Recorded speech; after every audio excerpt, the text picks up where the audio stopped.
አያቶላ አሊ ሀመኔ ዘመናዊቷን ኢራን ለ37 ዓመታት በበላይነት የመሩ በመካከለኛው ምስራቅ ፖለቲካ ውስጥ ትልቅ ተጽዕኖ የነበራቸውና በዓለም አቀፍ ደረጃ አነጋጋሪ የነበሩ መሪ ናቸው።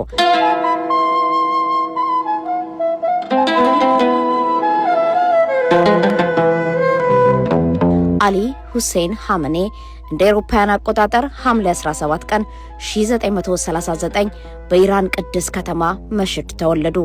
ያደጉት እጅግ ሃይማኖተኛና ድሃ በነበረ ቤተሰብ ውስጥ ሲሆን አባታቸው አያቶላ ሰይድ ጃዋድ ሀመኔ ታዋቂ የሃይማኖት ምሁር ነበሩ።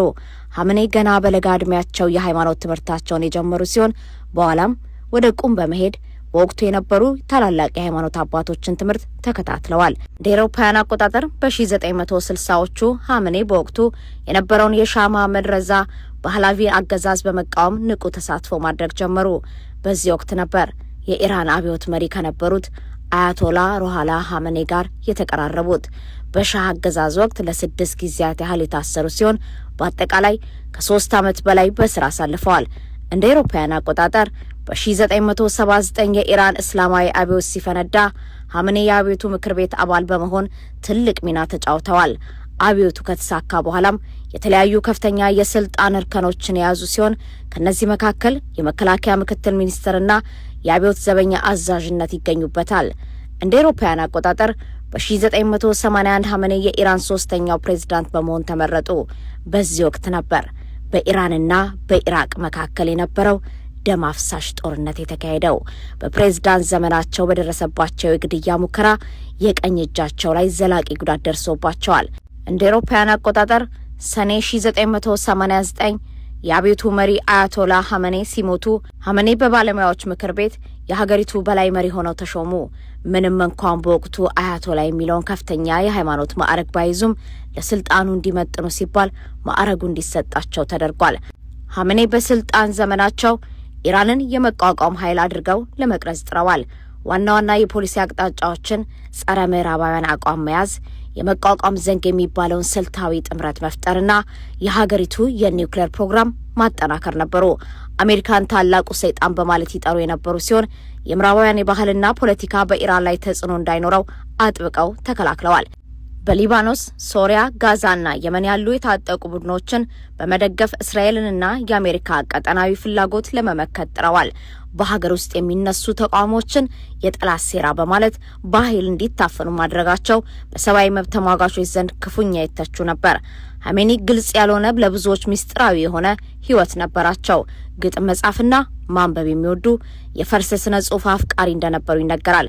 ከባለቤታቸው ሆጃስቴ ባጋሪ ጋር 4 ወንዶችና 2 ሴት ልጆች አሏቸው። በተለይም ልጃቸው ሞጅታባ ሀመኔ የአባታቸውን ስልጣን ሊረከቡ እንደሚችሉ በሰፊው ሲገመት ቆይቷል። አያቶላ አሊ ሀመኔ ለኢራን ደጋፊዎቻቸው የእስላማዊ ዓለም መሪና የጥንካሬ ምልክት ሲሆኑ ለተቃዋሚዎቻቸውና ለምዕራባውያን ደግሞ አምባገነንና የውጥረት ምንጭ ተደርገው ይታያሉ። የካቲት 21 ቀን 2018 ዓ.ም መገደላቸው መረጋገጡ በመካከለኛው ምስራቅ ለዘመናት የቆየውን ፖለቲካዊ ምዕራፍ የዘጋና አዲስ የታሪክ ምዕራፍ የከፈተ ክስተት ሆኖ ተመዝግቧል።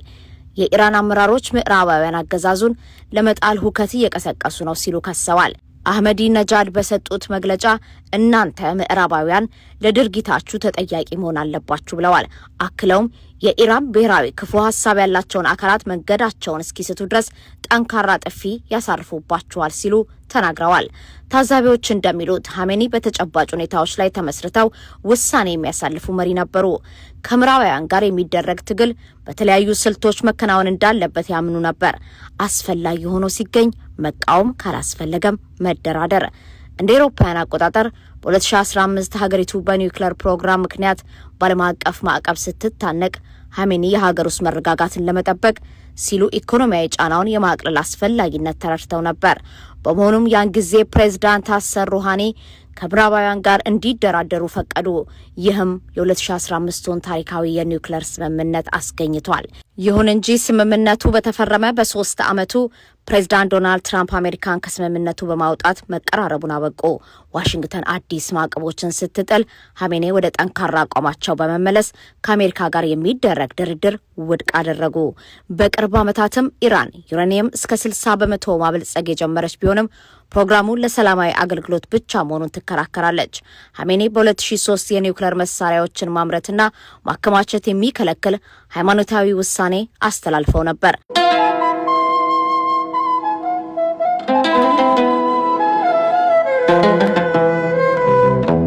ከ2019 ጀምሮ በነዳጅ ዋጋ ጭማሪና በማህሳ አሚኒ ሞት ምክንያት የተቀሰቀሱ ህዝባዊ ተቃውሞ ለሀሜኔ ትልቅ ፈተና ነበሩ። በእነዚህ ተቃውሞዎች በመቶዎች የሚቆጠሩ ሰዎች በጸጥታ ኃይሎች መገደላቸው ቢነገርም ሀሜኔ ግን ሁከቱ በውጪ ጠላቶች ጣልቃ ገብነት የተቀሰቀሰ እንጂ ስለ ማህበራዊ ገደቦች ወይም ስለ ሂጃብ አይደለም ሲሉ ተከራክረዋል። በሀሜኔ እይታ ወደፊት የመከላከል ስትራቴጂን በመከተል የአሜሪካንና የእስራኤል ጥቃት ለመከላከል ከሀገር ድንበር ባለፈ ኃይልን ማሳየት አስፈላጊ ነበር። ስትራቴጂ የመቋቋም ዘንግ የሚባለውንና በሊባኖስ ሄዝቦላ፣ በሶሪያ ባሻር አልሳድ፣ በጋዛ ሐማስና በየመን ሁቲዎች ያሉ አጋሮችን ያቀፈ ጥምረት እንዲፈጥር አድርጓል። የዚህ ስትራቴጂ ዋና ቀማሪ እንደ አውሮፓውያን አቆጣጠር በ2020 በአሜሪካ የተገደሉት ቃሲም ሱሌይማኒ ነበሩ። ይሁን እንጂ ይህ ጥምረት ከጥቅምት 7ቱ የሐማስ ጥቃት በኋላ መፈራረስ ጀመረ። እስራኤል በጋዛ ላይ በከፈተችው ጦርነት ከ70 ሺህ በላይ ሰዎች የተገደሉ ሲሆን የሐማስና የሂዝቦላ ከፍተኛ መሪዎች ተገድለዋል። በታህሳስ 2024 የባሽር አልአሳድ አገዛዝ መውደቁ ደግሞ ኢራን ለአጋሮቿ መሳሪያ የምታስተላልፍበትን መስመር ዘጋው።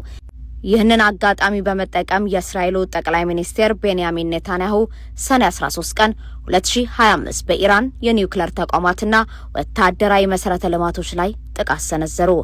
ኢራን በቴል አቪቭ ላይ በሚሳኤል ምላሽ በመስጠቷ ለ2 ሳምንት የቆየ ጦርነት ተካሄደ። ኔታንያሁ ሀሜኔን እንደሚገድሉ ሲዝቱ፣ ትራምፕ ደግሞ ያለምንም ቅድመ ሁኔታ እጅ እንዲሰጡ ጠየቁ። ሀሜኔ ግን የኢራን ሕዝብ አይንበረከክም ሲሉ ምላሽ ሰጡ። ከጦርነት በኋላ በኢኮኖሚ ውድቀት ምክንያት የተቀሰቀሰው አዲስ ህዝባዊ አመጽ በ10 ዓመታት ውስጥ ታይቶ የማይታወቅ ደም አፍሳሽ ጭቆናን አስተናግዷል። ከ3000 እስከ 7000 ሰዎች መገደላቸው ተነግሯል።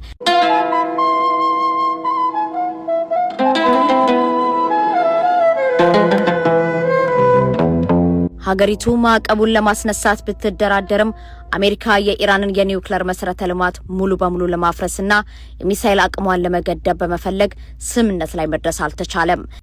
በመጨረሻም የካቲት 21 ቀን 2018 ዓ.ም ፌብሩዋሪ 28 2026 ፕሬዝዳንት ትራምፕ አሜሪካ በኢራን ላይ ከፍተኛ የጦር ዘመቻ መጀመሯንና ዓላማውም አገዛዙን መለወጥ መሆኑን አስታወቁ።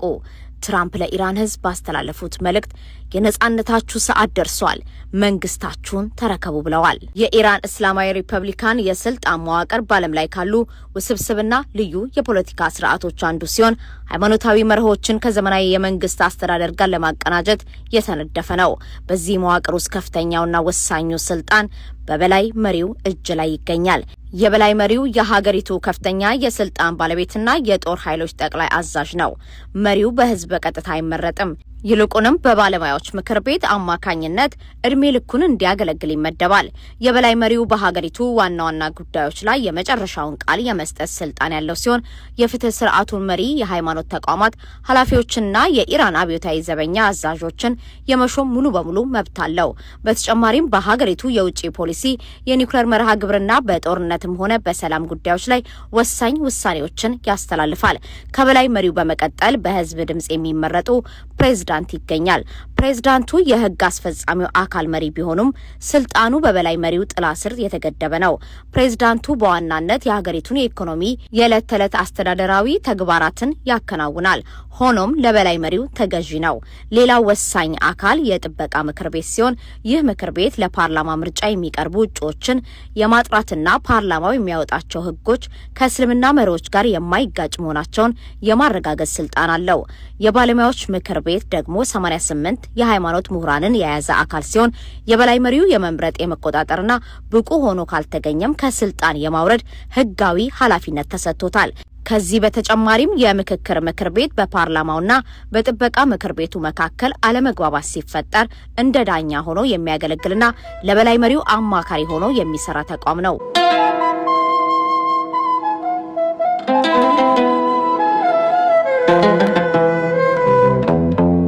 በአጠቃላይ የኢራን የስልጣን መዋቅር በዲሞክራሲያዊ ምርጫና በሃይማኖታዊ የበላይነት መካከል የተዘረጋ ሚዛን ቢመስልም በተግባር ግን ሁሉም የመንግስት አካላት በበላይ መሪው ቁጥጥር ፍላጎት ስር እንዲወድቁ ተደርጎ የተቀረጸ ነው።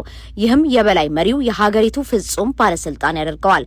በኢራን ህገ መንግስት መሰረት የአገሪቱ የበላይ መሪ ከስልጣን ሲወርድ ወይም ሲሞት ተተኪው የሚመረጥበት ሂደት እጅግ ጥንቃቄ የተሞላበትና በሃይማኖታዊ ተቋማት የሚመራ ነው።